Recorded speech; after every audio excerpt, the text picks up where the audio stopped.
America की सड़कों पर इन दिनों गुस्सा उबाल रहा है। हजारों लोग पोस्टर लेकर सड़कों पर उतरे हैं और नारे लगा रहे हैं, नो किंग्स इन अमेरिका, यानी अमेरिका में कोई राजा नहीं चलेगा। विरोध की ये लहर किसी और के खिलाफ नहीं बल्कि राष्ट्रपति डोनाल्ड ट्रंप की नीतियों और उनके सत्ता के रवैये के खिलाफ है।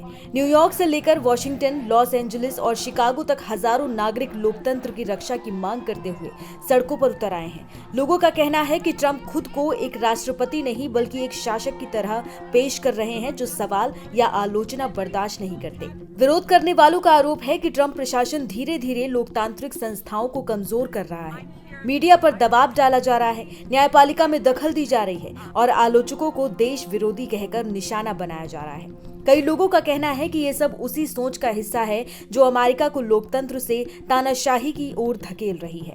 इसी सोच के खिलाफ अब लोग सड़कों पर उतर आए हैं। नो किंग्स इन अमेरिका अब सिर्फ एक नारा नहीं रहा बल्कि लोकतंत्र की रक्षा का प्रतीक बन गया है।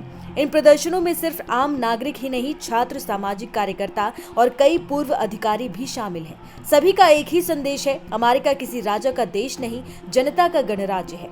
लोगों के हाथों में पोस्टर हैं, we are not your subjects, democracy not dictatorship और freedom is not a favour, it's a right. Washington DC और न्यूयॉर्क में भीड़ इतनी बड़ी थी कि पुलिस को जगह जगह बैरिकेड लगाने पड़े। कुछ जगह झड़पें भी हुई लेकिन प्रदर्शनकारी पीछे नहीं हटे।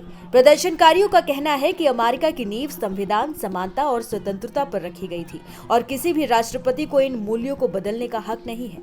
कई लोगों ने कहा कि देश ने कभी किसी राजा की हुकूमत नहीं मानी थी और अब भी नहीं मानेगा। सोशल मीडिया पर भी #no kings in America trend कर रहा है और लाखों लोग इस आंदोलन से जुड़ चुके हैं। ये विरोध अब सिर्फ एक सरकार या नेता के खिलाफ नहीं बल्कि उस मानसिकता के खिलाफ है जो सत्ता को जनता से ऊपर मानती है। एक्सपर्ट्स का कहना है कि ये विरोध आगे चलकर आने वाले अमेरिकी चुनावों को भी प्रभावित कर सकता है।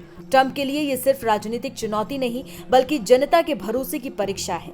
भीड़ में एक छात्रा ने कहा कि हमारे पूर्वजों ने आजादी की कीमत चुकाई थी, अब हमारी बारी है उसे बचाने की। एक बुजुर्ग महिला ने कहा कि मैंने कई राष्ट्रपति देखे हैं लेकिन ऐसा माहौल पहले कभी नहीं था।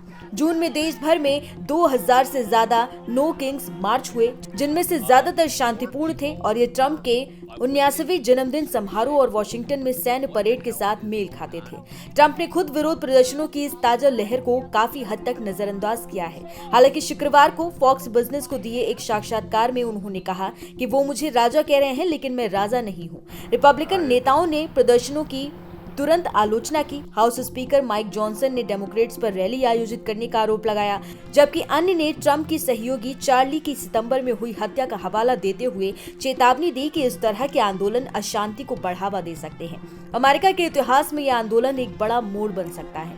ये विरोध सिर्फ नीतियों के खिलाफ नहीं बल्कि उस सोच के खिलाफ है जो लोकतंत्र को ताकत के आगे झुकाना चाहती है। नो किंग्स इन अमेरिका का नारा अब जनता की आवाज बन चुका है, एक ऐसी आवाज जो कहती है कि सत्ता चाहे जितनी बड़ी क्यों ना हो, लोकतंत्र उससे बड़ा है। अब सवाल यही है कि क्या ट्रंप इस गूंज को सुनेंगे या फिर अमेरिका में लोकतंत्र और सत्ता के बीच ये टकराव और गहराता जाएगा।